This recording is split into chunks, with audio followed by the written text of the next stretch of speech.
A reportagem da Rádio ABC fala agora sobre direitos de pacientes com câncer. Nós vamos conversar com o Luciano Correia Bueno Brandão.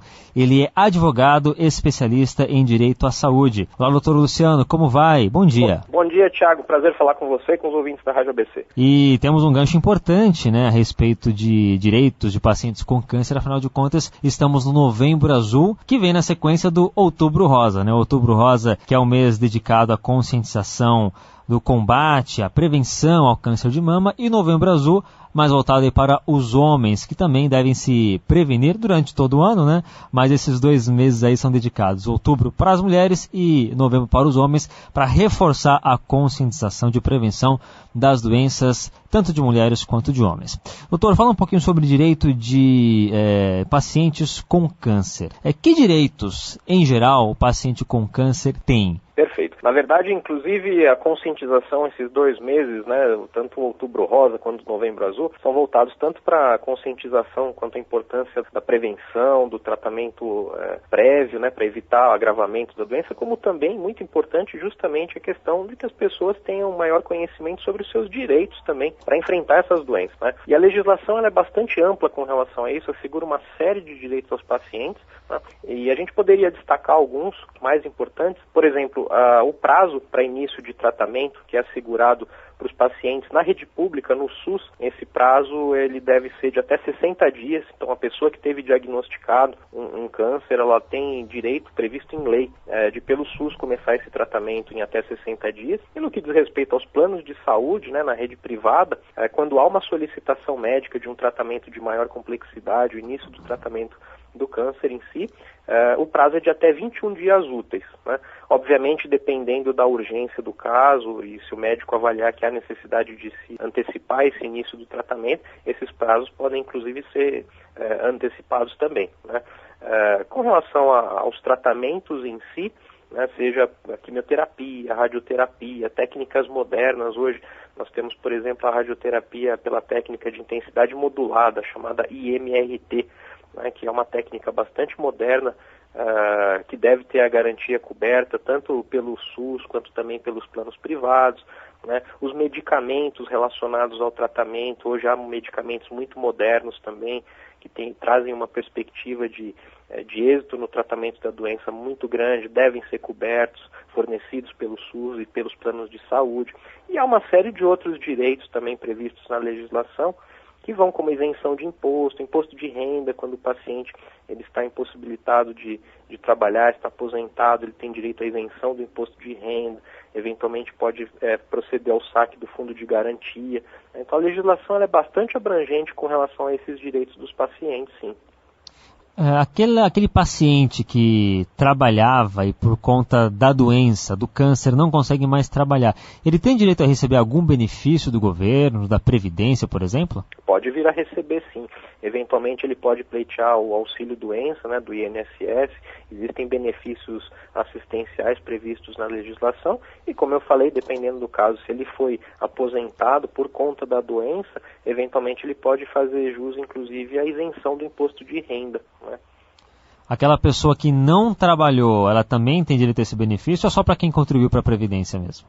Existem benefícios sociais, assistenciais que independem da contribuição, E aí são avaliados caso a caso ali, eventualmente se a pessoa comprovar a necessidade de perceber aquele benefício, eventualmente pode ser concedido. Há 2 tipos de benefícios, na verdade, Tanto aquele concedido para quem é contribuinte da Previdência Social, mas eventualmente há benefícios sociais que independem da contribuição. O senhor comentou do prazo para início do tratamento, que segundo a legislação tem que ser no máximo de 2 meses, 60 dias. Esse prazo normalmente é cumprido no Brasil? Esse prazo de 60 dias ele se aplica ao início do tratamento pelo SUS, pela rede pública. Via de regra, surpreendentemente, embora a gente saiba que existe aí uma série de problemas na rede pública de saúde, a alta demanda que existe, nós temos centros de excelência aí, principalmente nas grandes cidades, que permitem o acesso a um tratamento bastante efetivo. Obviamente, a alta demanda que existe, por vezes, acaba complicando aí o acesso a esse, dentro desse prazo, ao início do tratamento. Em casos em que haja, por recomendação médica, a gente sabe que o câncer é uma doença que não espera, né? Ela precisa de um tratamento efetivo o mais rápido possível. Então, obviamente, quando se extrapola esse prazo de uma maneira injustificada, eventualmente o paciente ele pode até mesmo recorrer à esfera judicial para buscar garantir o efetivo acesso a esse início do tratamento, aos medicamentos, à radioterapia, à quimioterapia, eventualmente cirurgia e tudo mais. E nós estamos, doutor Luciano, em meio a uma discussão muito importante a respeito da disponibilidade de medicamentos de alto custo, principalmente aqueles que não têm registro na Anvisa, algo que está sendo discutido no Supremo Tribunal Federal, e tem vários e vários pacientes com câncer em todo o Brasil esperando esse resultado, né?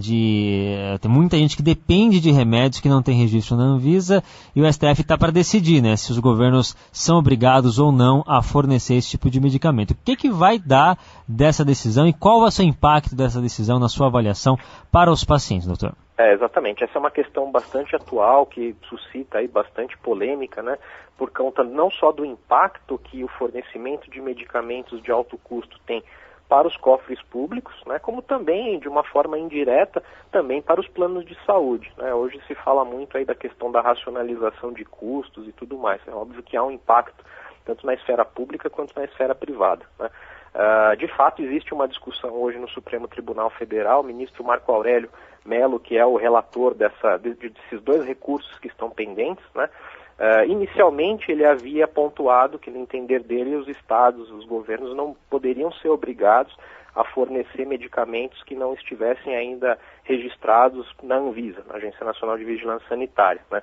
Num segundo momento, no entanto, ele voltou atrás e ele entendeu que em alguns casos específicos, obviamente aí depende da indicação do médico, de uma avaliação que justifique o uso daquele medicamento. E desde que esses medicamentos, ainda que não registrados na Anvisa, já tenham estudos clínicos no exterior, nos órgãos reguladores dos Estados Unidos, da Europa, enfim, eventualmente podem sim vir a ser fornecidos tanto pelo Estado quanto indiretamente também pelos planos de saúde.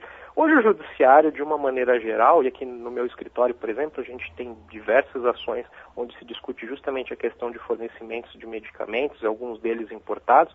O judiciário, de uma maneira geral, já vem fazendo a interpretação de que, tendo a indicação médica, o medicamento, obviamente desde que tenha eficácia comprovada por meio de estudos clínicos e tudo mais, ele pode ser fornecido tanto pelo Estado quanto pelos planos de saúde, ainda que sem registro na Anvisa. Muitas vezes, inclusive levando em consideração que, por vezes, medicamentos que já são amplamente utilizados no exterior, né, acabam demorando para chegar no Brasil e para serem registrados no Brasil pelos órgãos competentes por conta de uma burocracia exacerbada e injustificável que existe aqui no Brasil, né? Então, naturalmente, o entendimento que prevalece, que eu acredito deve prevalecer também no Supremo Tribunal Federal por conta do julgamento desses recursos que estão pendentes, é de que o paciente, obviamente, não pode ser penalizado por uma burocracia dos nossos órgãos reguladores, né? Então, efetivamente, eu acredito que deve prevalecer a ideia de que determinados medicamentos, ainda que sem registro na Anvisa, mas já possuem estudos clínicos efetivos que garantem a eficácia desse medicamento para determinadas doenças, já aprovados nos órgãos fiscalizadores de outros países, da Europa, Estados Unidos, que são fontes ali fidedignas, né, para comprovar a veracidade, medicamentos já usados e reconhecidos pela comunidade médica e científica, não há motivo para justificar a negativa de fornecimento dessas medicações. O paciente que nos ouve, que está diante de uma situação como essa, que precisa de um remédio e que não tem registro na Anvisa, ele deve acionar o Estado ou o convênio dele, ou os dois?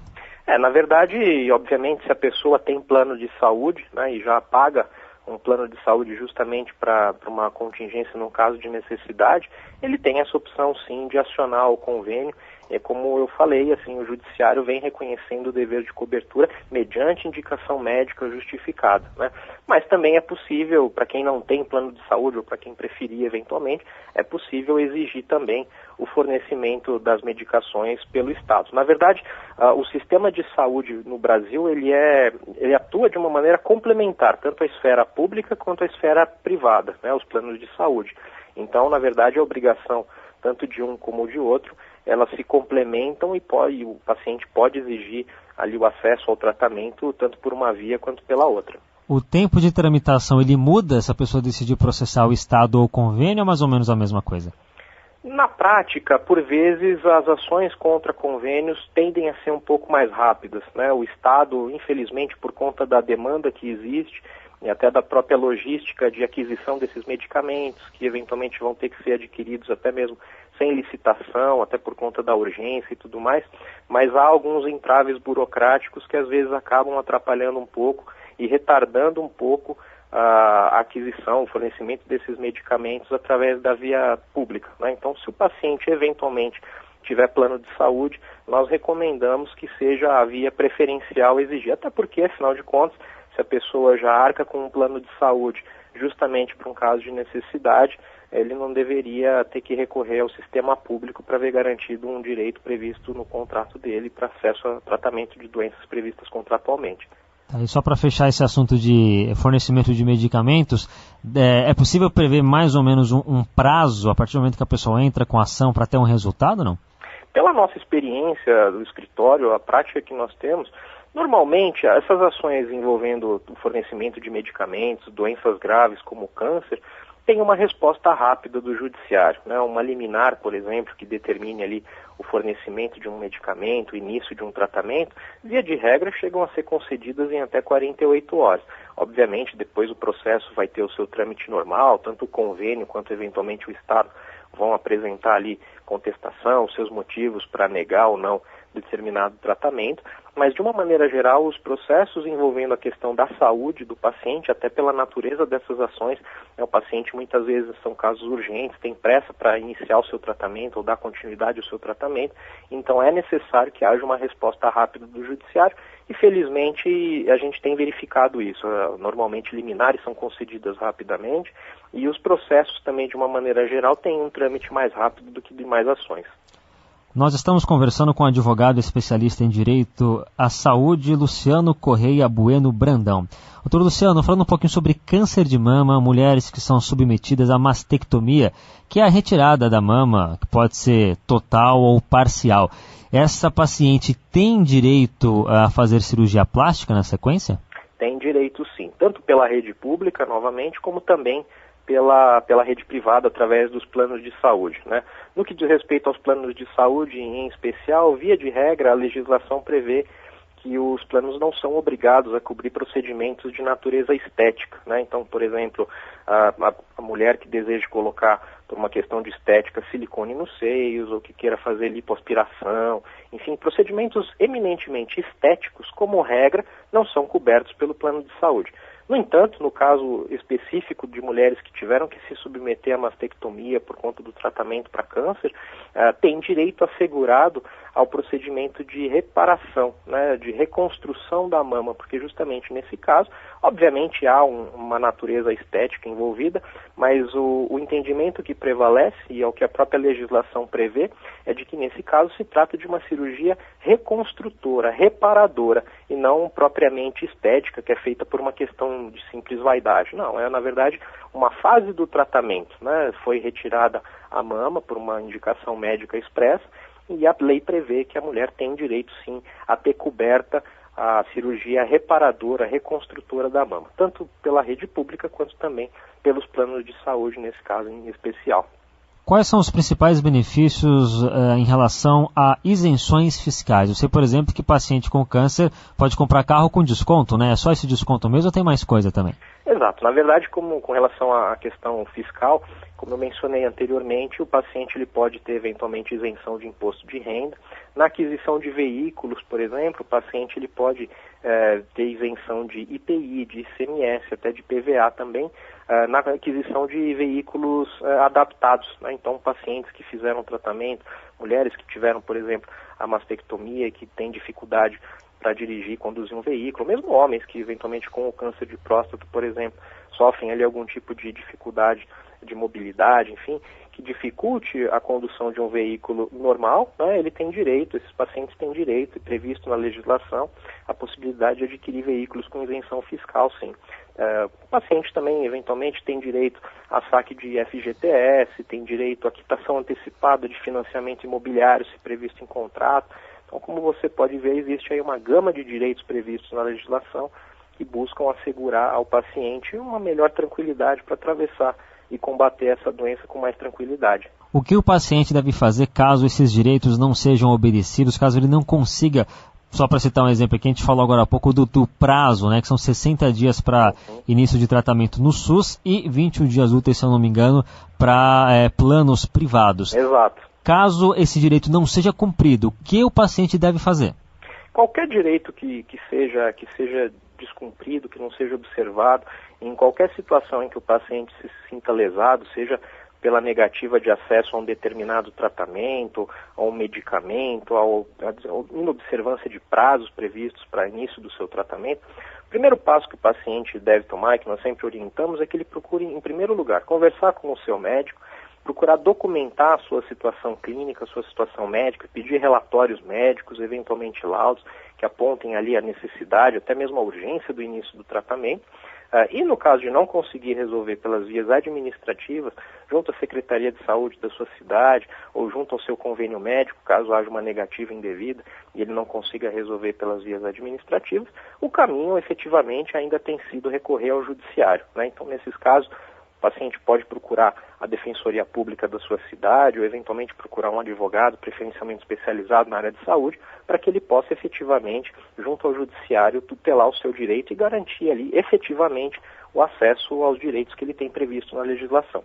Bom, a gente está falando muito de câncer, até porque estamos no Novembro Azul, tivemos o Outubro Rosa também, mas esses direitos também valem para outras doenças? Sem dúvida. Na verdade, a saúde ela é um direito previsto de modo universal, né, na Constituição. Todo cidadão tem direito a acesso à saúde na rede pública, né? O SUS, né, ele já foi construído como um sistema universal de saúde, e também a rede privada, os planos de saúde têm obrigação inequívoca de garantir a cobertura e o acesso ao tratamento a todas as doenças que estejam previstas ali no contrato, que sejam reconhecidas pela Organização Mundial de Saúde. Então, de uma maneira geral, sempre que o paciente se sentir de algum modo lesado, quando ele tiver dificuldade de acesso ao tratamento de alguma doença, enfim, por expressa indicação médica devidamente fundamentada, ele deve sim brigar pelos seus direitos. A reportagem da Rádio BC conversou com o Luciano Correia Bueno Brandão, ele é advogado especialista em direito à saúde. Doutor Luciano, muito obrigado por esse bate-papo. Até uma próxima oportunidade. Eu que agradeço, fico sempre à disposição. Forte abraço.